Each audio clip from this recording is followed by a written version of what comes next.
জামাত ইসলাম তাদের একটি কিন্তু ভীষণ নাই। তাদের ভীষণ কি আরেকজনের বিরুদ্ধে অপপ্রচার করা। এটাই যদি একটি রাজনৈতিক দলের ভীষণ হয় তাহলে তো এটা কোনো রাজনৈতিক কালচার হতে পারে না। ভূতের মুখে রাম রাম তারা করে নানা ধরনের অপরাধ করা সত্ত্বেও সেটা ধামাচাপার জন্য বিভিন্নভাবে এটাকে অন্যদিকে প্রবাহিত করে। মতো যে কাজগুলো আছে অধিকাংশ সময় তার শিবির জড়িত থাকে। শিবির নেতা জিসানের সাথে যে ঘটনাটা ঘটেছে, গুমের ঘটনা, পরবর্তীতে বিভিন্নভাবে নিউজ হয়েছে, বিভিন্ন তথ্য প্রমাণ পাওয়া যাচ্ছে, এই বিষয়টাকে আপনি কীভাবে দেখছেন? এটা আসলে এখনও পর্যন্ত আমার কাছে একটা অমীমাংসিত ঘটনা। এখানে 11 তারিখে একজন লোক গুম হয়ে গেছে, হঠাৎ নিউজ আসলো। এরপরে 13 তারিখে তাকে খুঁজে পাওয়া গেছে অজ্ঞান অবস্থায়। এরপরে তার বিরুদ্ধে নিউজ আসলো যে সে হলো আত্মগোপনে ছিল এবং তার নারী ঘটিত কিছু কাহিনী আছে। কিন্তু যদি সে আত্মগোপনে থাকে তাহলে তাকে অজ্ঞান অবস্থায় কেন পাওয়া যাবে? আর যদি আত্মগোপনে থাকবে তাহলে এরপরে সে চিকিৎসাধীন এখনও পর্যন্ত 13 তারিখে তাকে পাওয়া গেছে, 14 তারিখ পর্যন্ত আত্মগোপনে থাকলে তো এখনও চিকিৎসাধীন থাকার কথা না। এটা একটা বিষয়। আর তারপরে তার সাথে কোনো মানুষের যোগাযোগ করা যাচ্ছে না এবং তার বিরুদ্ধে নাকি কেস করা হয়েছে নারী কেলেঙ্কারির।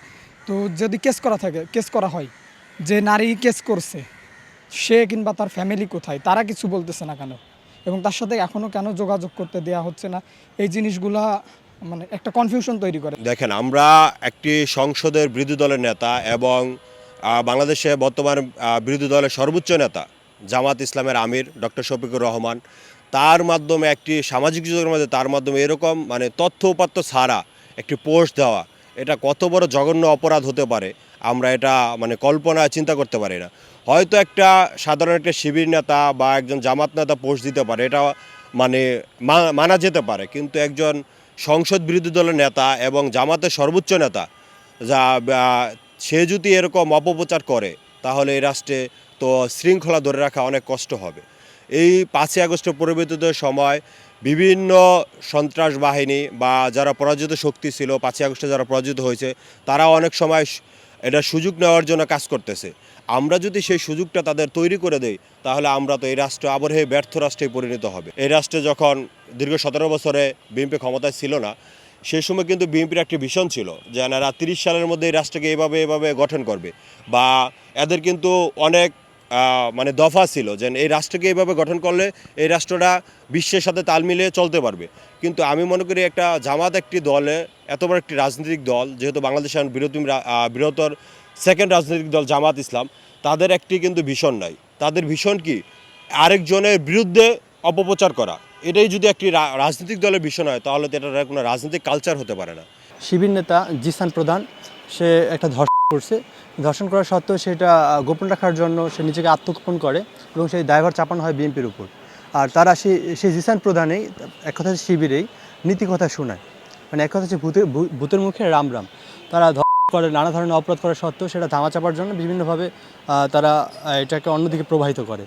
আপনি জিসান প্রধান করার পর তাদের যে দলীয় প্রধান আমির সাহেবও হচ্ছে তার ফেসবুকে স্ট্যাটাসে জিসান প্রধান হচ্ছে গুমের শিকার হয়েছে এবং এটা চাপানো হয়েছে বিএনপির উপর। কিন্তু আপনি একটু ভালোভাবে জানতে বা পরবর্তীতে জানা গেল যে জিসান প্রধান হচ্ছে দর্শন করার পর নিজেকে লুকানোর জন্য সে আত্মগোপনে গেছে।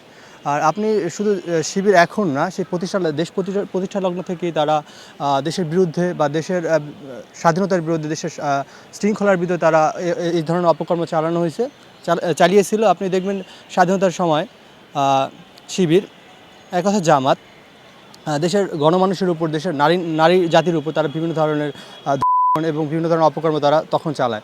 এক কথা তারা স্বাধীনতা প্রতিহত করার জন্য, তার স্বাধীনতা ক্ষুণ্ণ করার জন্য তারা তখন পায়তারা চালায়। তার ধারাবাহিকতা এখনও জিসান প্রধানের মতো অনেক শিবির নেতা যে কাজটা করতেছে।